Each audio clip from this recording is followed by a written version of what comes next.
Bon, de quoi on va parler là, dans les prochaines semaines? On vient de perdre notre sujet de prédilection. Jon Jones a annoncé sa retraite. On ne pourra plus parler de la saga Jones-Aspinall, Johan. Bon, à chaud, réaction à sa retraite et peut-être, quand tu penses à Jon Jones, tu penses à quoi, Johan? Ben là, moi, je pense à un des plus grands combattants de l'histoire, ça c'est sûr, mais je pense à beaucoup de controverses aussi, hein, tu sais, beaucoup de sujets tabous, puis beaucoup de controverses et beaucoup d'erreurs d'un grand champion. Par contre, ce que je trouve plate, c'est qu'en ce moment, il se retire avec une controverse, encore une fois, au niveau d'Aspinall. Il aurait pu se retirer vraiment au sommet, mais garde. C'est difficile de pouvoir mettre un poids là-dessus, là. Non, exact. Moi, je pense surtout, tu l'as mentionné, les controverses. Il quitte sur une controverse sportive avec l'histoire Aspinall.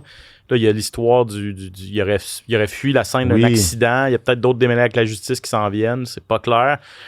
Mais moi, Jon Jones, malheureusement, quand je pense à lui, je pense à l'UFC 200. J'étais sur place, je couvrais l'événement. Puis je sais pas si tu te rappelles qu'il devait affronter Daniel Cormier. Oui. Immense combat. Le premier gala au T-Mobile Arena, ouverture de l'amphithéâtre à Vegas. Puis quelques jours avant, on apprend que dopage. Faut trouver un remplaçant à Jon Jones contre Daniel Cormier. C'était fou comme situation sur place. Puis là, finalement, Anderson Silva arrive. Mais c'est ça, Jon Jones. Ouais. Tu peux pas dissocier ses performances dans la cage de toutes ces controverses-là. Mais c'est un grand champion qui tire sa révérence. Et au moins, Tom Aspinall va pouvoir avancer. On en parle de tout ça et bien plus. Bienvenue au SOS Podcast. SOS! Attention, ça va frapper. Spectaculaire, flamboyant. Des athlètes de haut niveau. Des champions des arts martiaux. Préparez-vous, le combat commence. Dans l'octogone, Ben Baudouin. SOS Podcast!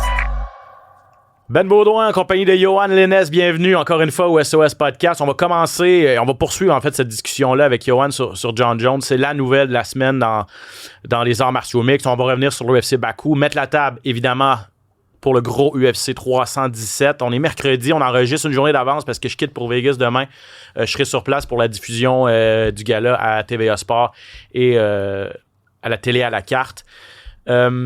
Mais Jon Jones, je sais pas si t'es d'accord avec moi aussi, c'est tellement arrivé de façon bizarre.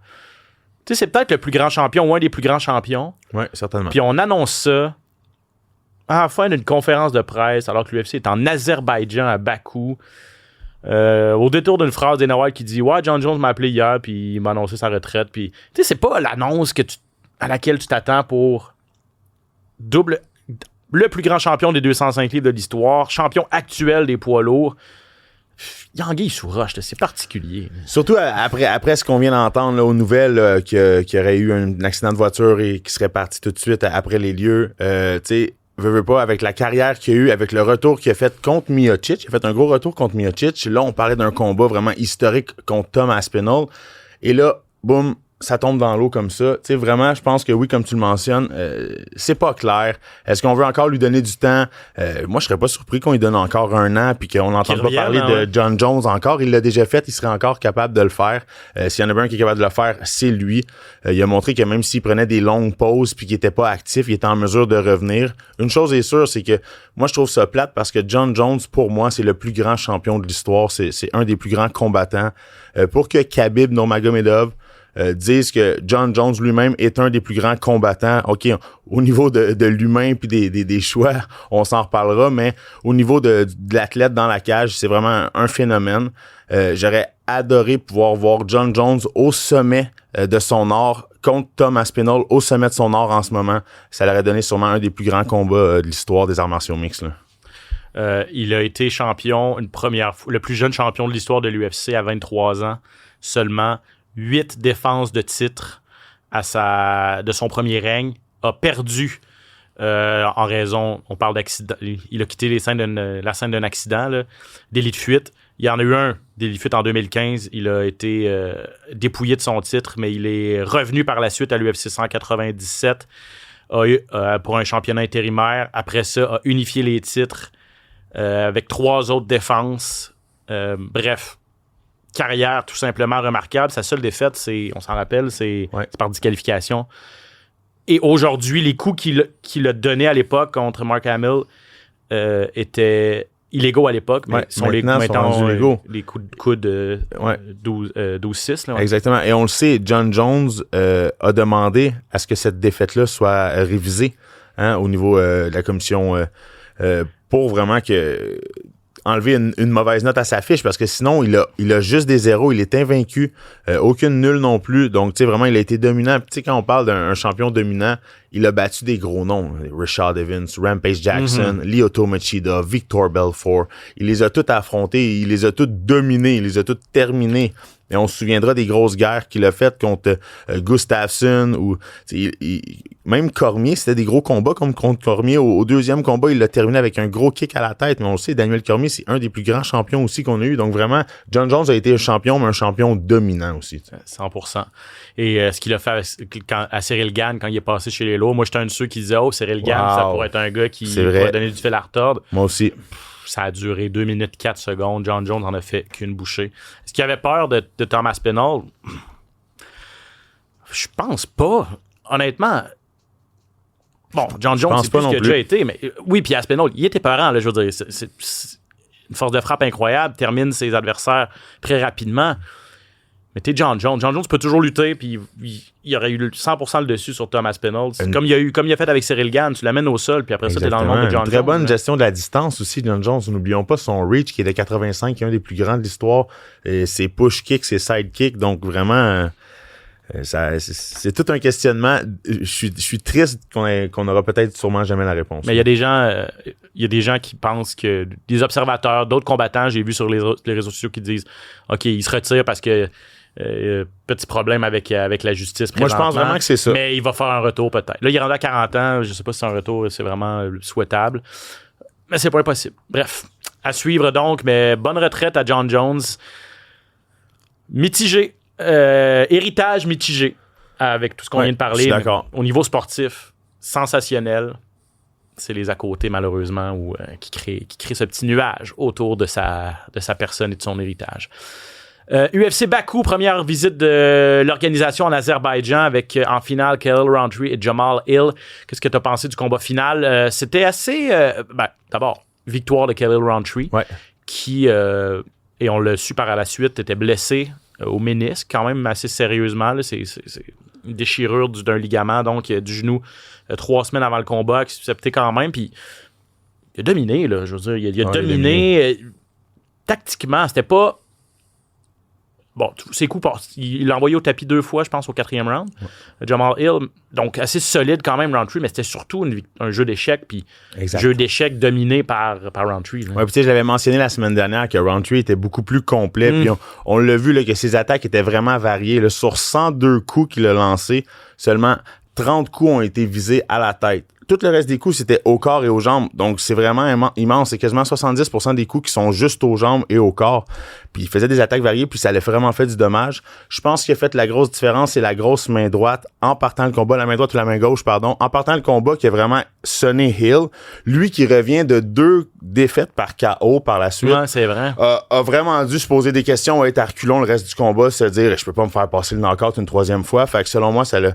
Mais toute une performance de Rountree, moi, qui m'impressionne de combat en combat. Là. Ouais, exact. Pour un gars qui était blessé à un genou, son jeu de pied, en fait, là, il se commettait jamais trop, restait toujours à distance.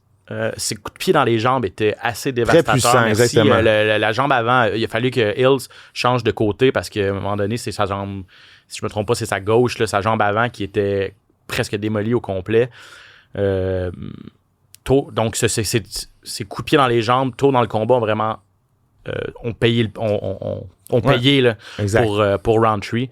Beaucoup plus précis également, 56% de précision dans ses coups versus 40% pour Jamal Hill, qui, puis tu l'avais bien expliqué la semaine passée, est-ce qu'il y a d'autres choses qu'une grosse main droite?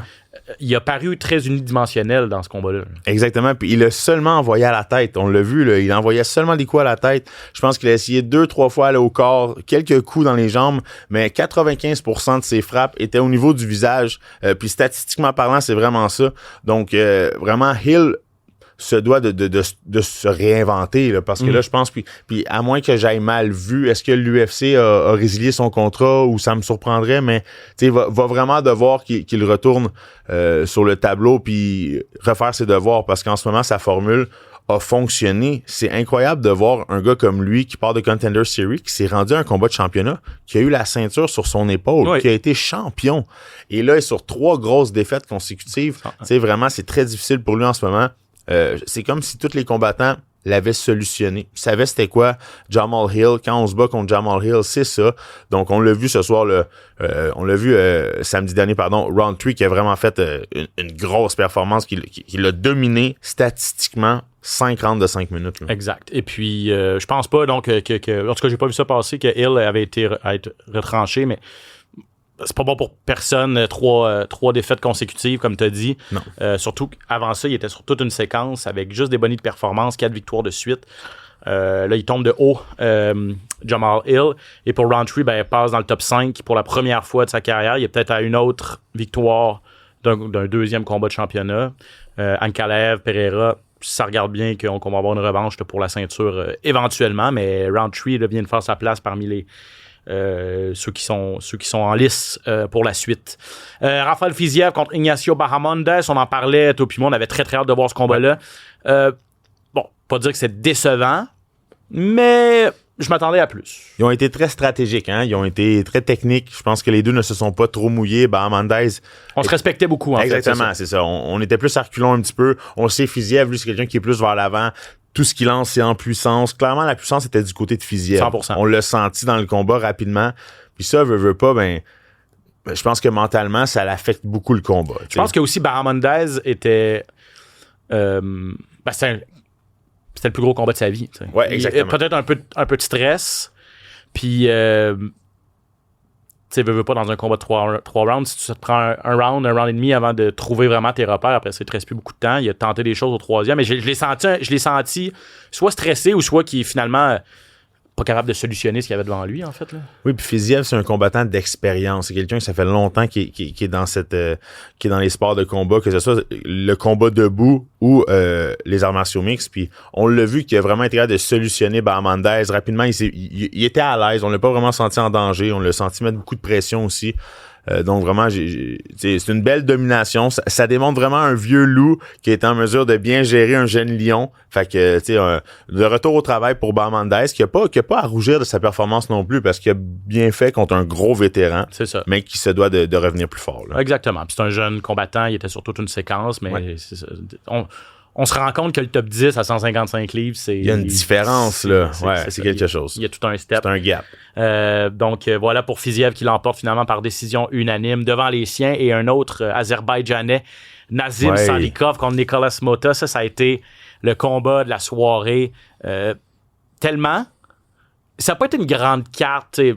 On vous parle de demi-finale et finale, 2 combats qui sont rendus à la limite stratégique, pas les combats les plus excitants.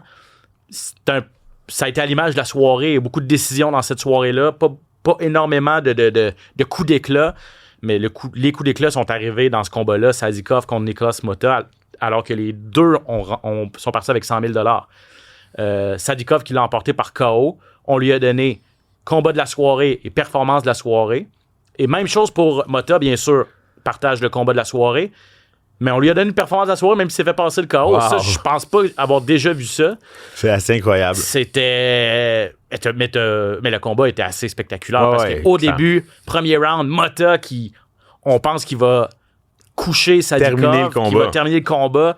Il fait juste se protéger, Sadikov, mais finalement, elle se protège assez bien parce que laisse Mota s'épuiser complètement, revient très fort, passe prêt à son tour de terminer ça au premier round.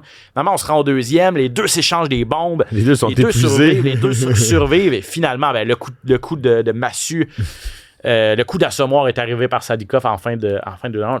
Ça a été un combat comme on les aime, pas très très défensif, pas très très stratégique. Des fois, c'est bon, des bons combats stratégiques. Celui-là, c'était juste 2 gars prêts à tout. Là. Je pense que c'est bon pour ce qui est de Dana White, d'avoir donné un boni de performance aux deux, autant un gros montant comme ça. Je pense que ça peut juste donner envie aux autres combattants de, regarde, on se trempe les pieds, on se trempe les mains, on y va un petit peu plus, on donne un spectacle.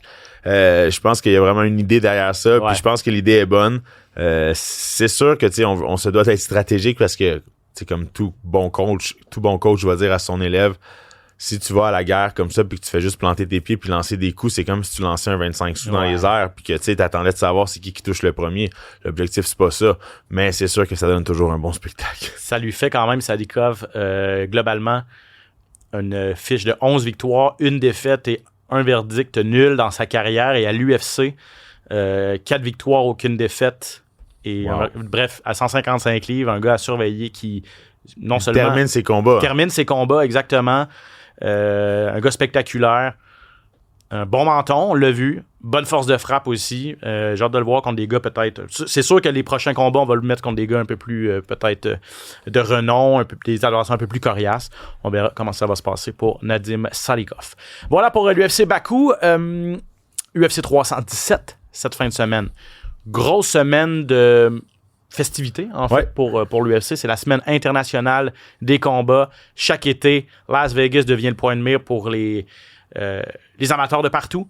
Il y a énormément d'activités, 2 jours d'exposition avec la chance de rencontrer des combattants, des séances d'autographes, séances de questions-réponses et tout ça. Beaucoup d'activités dans la ville également, puis avec comme point d'exclamation l'UFC 317. Belle carte. Ouais. Surtout 2 gros combats de championnat en finale. Ilia Topuria contre Charles Oliveira en grande finale, championnat des poids légers. Le titre qui est vacant. Et c'est vacant par Islam Makhachev. Et Ilia Topuria tente de devenir le 10e double champion de l'histoire de l'UFC. Ancien champion à 145 livres. Tente de le devenir maintenant à 155 livres. Qui est Ilia Topuria, pour ceux qui ne le savent pas? C'est un gars qui a eu une ascension assez fulgurante. Ouais, rapide aussi. C'est ça, il a juste 28 ans. Exactement. Je pense que c'est son 9e combat à l'UFC, sauf erreur. Il est 8-0. Exact. À l'UFC. Globalement, dans sa carrière, invaincu. 16 victoires, aucune défaite. C'est un gars qui a commencé comme grappler, surtout. On le voyait beaucoup au sol. Très, très bon en jiu-jitsu. Là, c'est découvert des mains. Puis c'est un boxeur très, très, très technique. Puis on l'a vu dans ses 2 derniers KO contre Max Holloway, qui est un client vraiment pas facile. Et avant ça, Alexander Volkanovski.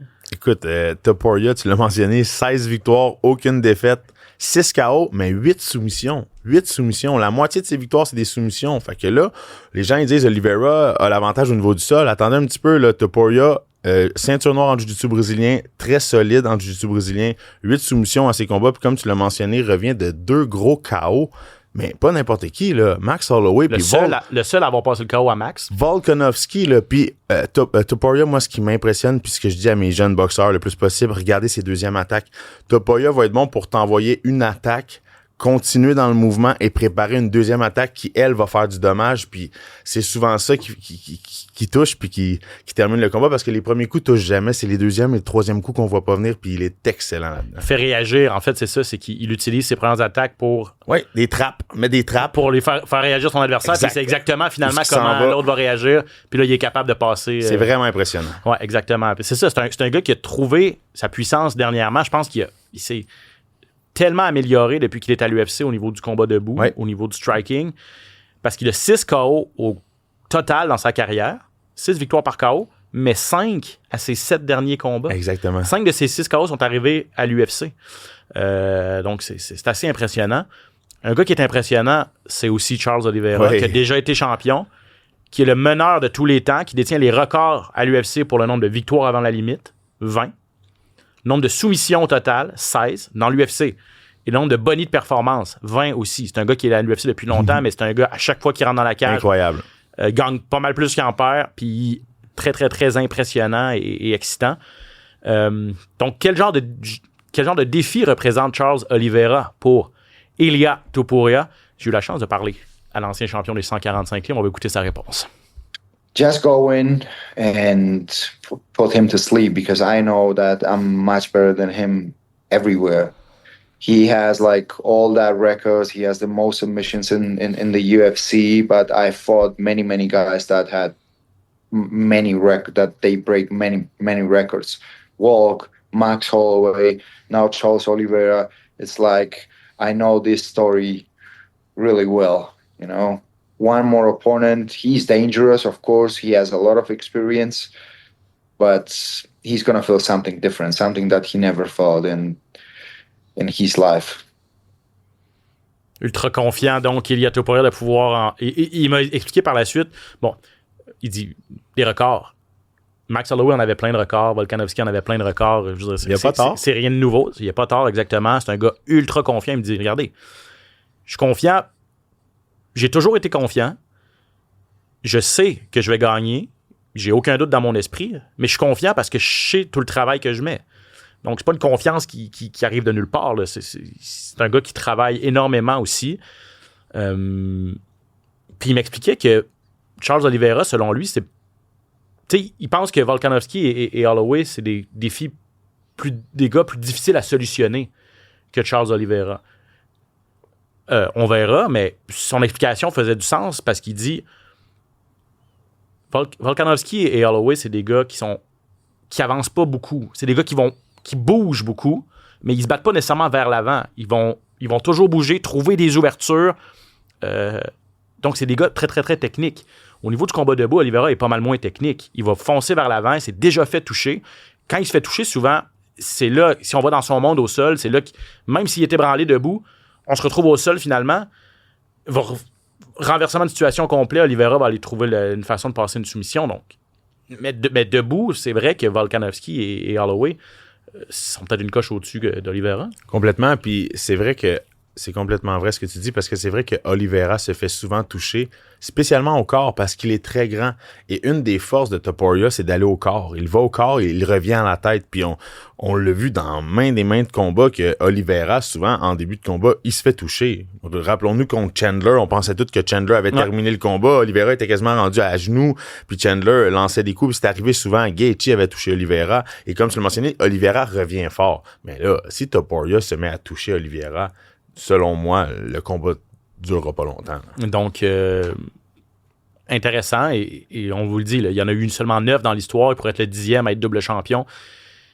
Il sera pas champion simultané dans 2 catégories, mais lui, il a dit, moi, dans ma tête, je vais être champion à 145 et à 155. J'ai jamais perdu à 145. Je suis encore moi le champion. L'UFC en a décidé autrement, mais ça, c'est un autre débat. L'ombre d'Islam Makhachev est bien sûr sur ce combat-là, parce que tout le monde s'attendait, ou tout le monde espérait voir un combat au sommet entre Topuria et Makhachev. Est-ce que Makhachev s'est sauvé de Topuria? Qu'est-ce que t'en penses, toi? Non, je penserais pas que Makhachev se soit sauvé. Je pense pas qu'il se soit sauvé du tout. Je pense qu'il va regarder le combat, puis je pense qu'il va prendre des notes. OK, parce que, en tout cas, Topuria le dit pas clairement, mais il pense que Della Maddalena, c'est un client peut-être plus facile pour Makhachev que Topuria, ce qui expliquerait la décision du Russe. On va écouter ça. My goal was to move up to the lightweight, fight for the title, and this is what I'm doing. I don't care who, when, where. I only wanted just to fight for the title, and this is what I'm doing. Islam, I can't do anything about anyone's decisions and anyone's moves. You know, the only control I have is about myself. He ran away. Now, I don't know if he's going to do it once again, or maybe he's going to have the courage to accept the fight. Bon, voilà, il s'est sauvé maintenant. Comme tu dis, peut-être que dans le futur, il va avoir la chance de revenir et de m'affronter. Puis Topuria, même cette semaine, il dit, regardez, là, lui, il est convaincu qu'il va gagner, puis il dit, si Islam gagne à 170, moi, je monte à 170, puis je vais l'affronter. Là. Je veux dire, il n'y a pas... Passer de 145 à 170 en peu de temps, on verra, mais... on sait que c'est quelqu'un qui paye 170, 175 en général dans la vie de tous les jours, Topuria. Ouais, mais en forme, pas en entraînement. Mais il disait que descendre à 145 livres, pour lui, c'était rendu très difficile, c'est certain. Ouais, c'était la torture. Là, donc, il est content d'avoir un petit 10 livres de jeu cette semaine. Donc, voilà, Topuria contre Charles Oliveira en grande finale de l'UFC 317. En demi-finale, championnat des poids mouches. Alexandre Pantoja contre Kai Kara-France. Pantoja, qui est le champion, défend pour la 4e fois sa ceinture des 125 livres. Contre Kara-France, le Néo-Zélandais, c'est une revanche. Oui, intéressant. Parce que les deux sont affrontés, mais c'était à The Ultimate Fighter en 2016. Ça fait longtemps. Ça fait très longtemps. Les deux étaient les genoux. Et c'est Pantoja qui l'avait emporté par décision unanime au 2e round. Ça veut dire qu'il avait gagné les 2 premiers rounds. On n'avait pas eu besoin d'en faire un 3e. C'est comme ça que fonctionne l'émission. Parce que ce sont des combats d'exhibition, en fait. C'est une victoire qui ne compte pas officiellement à la fiche de Pantoja. Donc, j'aimerais bien mettre le nom de Kara France officiellement à sa fiche. Comment tu vois ce combat-là entre les deux? Mais ce que je trouve difficile, c'est que Kara France revient d'une belle victoire, d'un gros KO, mais avant ça, il avait perdu ses 2 combats. Donc, c'est sûr que dans cette catégorie-là, clairement, il n'y a pas full en ce moment.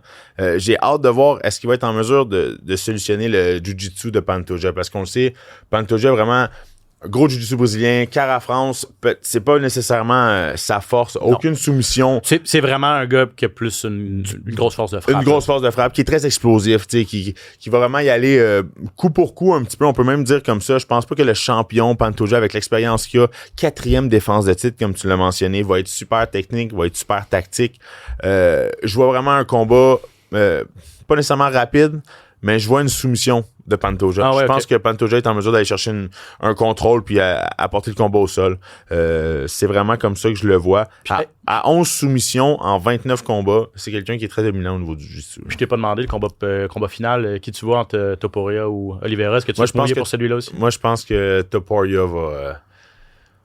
Topuria va passer le KO à Oliveira, mais il va le finir par soumission. Il va le shaker avec ses mains, puis il va le finir par soumission. Il va être capable de passer une soumission. Montrer qu'il peut. C'est ça. pourrait vraiment passer une soumission à un as du jiu-jitsu, au gars qui a le plus de soumissions dans l'histoire de l'UFC. Dans une catégorie de poids au-dessus. Ça pourrait être une belle victoire signature. Pour je suis d'accord avec toi pour les deux prédictions. Revenons à cette demi-finale, donc, parce que, bon, quand Kara France, lui, a échoué à sa première tentative en combat de championnat il y a quelques années contre Brandon Moreno. Ouais. Mais c'est ça. Pantoja a déjà battu pas mal tout le monde dans le top 10. Ouais. Est-ce que Kara France, c'est celui qui le méritait le plus? Le problème, c'est que celui qui est classé numéro 1, c'est Brandon Royval. Il a déjà perdu 2 fois contre Pantoja. Brandon Moreno a perdu 3 fois. Il a déjà battu Manel Cap, il a déjà battu Alex Perez, bref. Ouais, on était rendu là, c'est certain. Kara France, c'est correct. Personne ne remet ça en question à ce stade-là. Mais, c'est ça, on le disait, il est très, très, très puissant. Le Néo-Zélandais, c'est clairement sa force. Et ça, Alexandre Pantoja en est bien conscient. On va écouter le champion des poids mouches là-dessus. I think I'm a better fighter, I can move from... I'm good MMA fighter, I can make a grappler, wrestling, striking. And if he come to hit me strong like he wants, he give me opportunity to hit him back, Every fight I make, my opponents know how hard I hit, I feel like I'm going to fight to take Mike Tyson, someone have like a strong hands, very powerful. And I need to take a lot of attention about that. Maybe I try to fight with like a Muhammad Ali, touchy, escape, touchy, move around. Donc, Pantoja qui estime qu'il est un meilleur combattant, plus complet que Kara France, tu l'as mentionné, mais il dit « J'aimerais ça que je vais affronter Mike Tyson. » Tout le monde me parle de sa puissance. J'adore ça. Mais il dit « Je vais peut-être me battre comme Mohamed Ali. » C'est-à-dire bouger, me retirer, toucher sans me faire toucher. C'est clairement ça. Quand tu affrontes un gros cognard comme ça, c'est pas une mauvaise stratégie. Donc, voilà pour cette demi-finale. 2 gros combats de championnat. On va y aller rapidement. Un mot sur Beneil Dariush contre Renato Moicano, duel de vétérans chez les poids légers. Ben, gros duel de vétérans chez les poids légers. J'adore Moicano. Darius, ça fait longtemps qu'on l'a pas vu. J'irais pour Moicano. Je pense qu'il va faire un gros retour. Deux gars au sol. Si ça va au sol, ça peut être assez de haut niveau. Spectaculaire, vraiment avoir des belles échanges. Là. Et Brandon Royval, qui est aspirant numéro 1 à la ceinture de Pantoja, aspirant numéro 1 à 125 livres. Ça aussi est très intéressant. Lui devait affronter Manel Cap, qui s'est blessé. Joshua Van, le jeune de 23 ans qui arrive, s'est battu il y a 3 semaines. Lui, il lève la main. Il est classé 12e dans la catégorie. Si Royval échappe celle-là, ça ferait mal. 3 ou 4 victoires consécutives de Van. Il est sur une belle lancée. 3 victoires consécutives. 4 de suite. 7-1 à l'UFC. Une victoire ou même un gros combat. Simplement une belle performance. Ouais, il ne perdrait pas de... Le ramènerait peut-être un peu... Ouais. Ce qui est aussi impressionnant, c'est que c'est son 6e combat en 1 an. Wow, très actif. Il s'est battu il y a 3 semaines. 2 mois, ça veut dire, ouais. Ben, c'est ça. Puis il s'est battu il y a 3 semaines, KO rapide contre Bruno Silva. Ça fait une bonne année. Ben, non, c'est ça, exact. Puis il faut battre le fer pendant qu'il est chaud. Hein, donc, exact. On a besoin de quelqu'un, lève la main pour affronter Brandon Royval. Ça va être intéressant sur la carte principale. Donc, 20h sur les ondes de TVA Sport pour la carte préliminaire et 22h télé à la carte pour carte principale de l'UFC 317. On passe aux actualités. Rumeurs, échos, coulisses, les plus récentes nouvelles. Le hype UFC.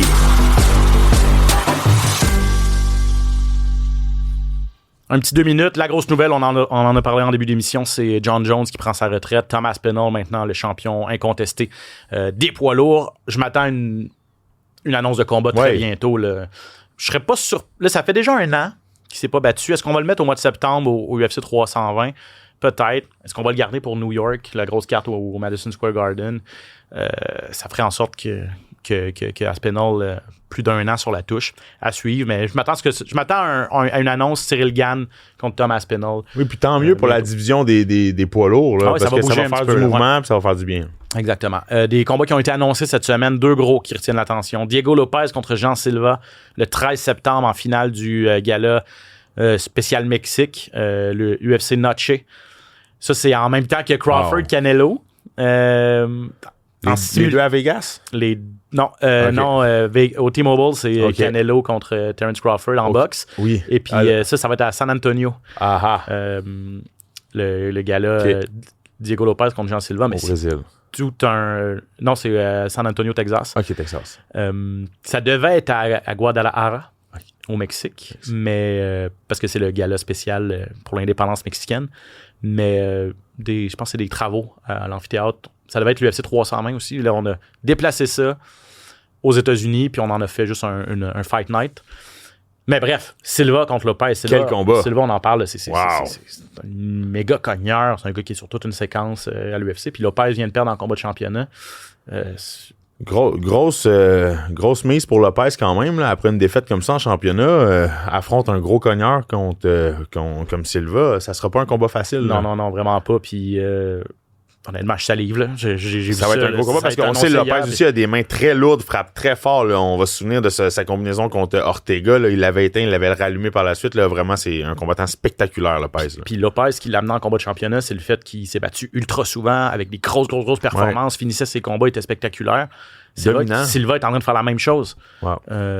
Fait pas longtemps qu'il est à l'UFC, là, même 1 an et demi peut-être, 2 ans. Puis on le sait, à la conférence de presse, ils se sont accrochés un peu les deux. Il y avait eu de l'animosité. Là, c'était pas ces deux-là, c'était avec Yair Rodriguez. C'était Rodriguez. OK, oui, exactement, c'est vrai. Mais je pense qu'on va mettre Yair Rodriguez en combat de championnat contre Volkanovski. Bref, à suivre. Je termine ça avec Nassourdine Imavov, le Français, qui accepte finalement d'affronter Caio Borralho en finale de l'UFC Paris. Je pense qu'on a sorti un peu le chéquier pour convaincre, parce que Imavov disait: moi, j'affronte pas Borralho qui est 6e. Moi, je suis aspirant numéro 1. On m'avait promis un combat de championnat si je battais Israël Adesanya. Finalement, on le donne à Makhachev contre Dricus du Plessis. On a un peu mis Imavov sur les lignes de côté. Je pense qu'on lui a offert une bonne paye, puis on lui a offert surtout d'être en finale à l'UFC Paris. Méchant gros test. Hey, honnêtement, c'est pas un cadeau pour Imavov d'aller en combat final à Paris contre Borralho. C'est un très gros test, spécialement que Borralho est classé 6e. Une défaite ferait très mal. Là. Ferait très, très mal. Il est sur 4 victoires de suite. Imavov, sa dernière, on se rappelle, c'est son KO contre Israël Adesanya. Et Caio Borralho, c'est 9 victoires de suite, dont 7 à l'UFC. Plusieurs grosses performances. C'est un coéquipier de Jean Silva chez les Fighting Nerds. 6 septembre à Paris. Est-ce que Charles Jourdain sera sur cette carte-là? Il a mentionné que c'était peut-être une option pour lui. Mais la finale va être assez intéressante avec Borralho et Imavov. Hey, je m'en vais faire mes bagages. Merci, Yohan. Bon week-end à Vegas. Merci. Il va faire chaud, mais rien qu'on n'a pas connu ici au Québec UFC. Au cours des derniers jours. Ouais. Ne manquez pas ça sur les plateformes de TVA, toute la couverture de l'UFC 317. Yohan Lennes, je m'appelle Ben Baudouin. Merci d'avoir été là. On se retrouve la semaine prochaine pour un autre SOS Podcast. À bientôt. SOS Podcast!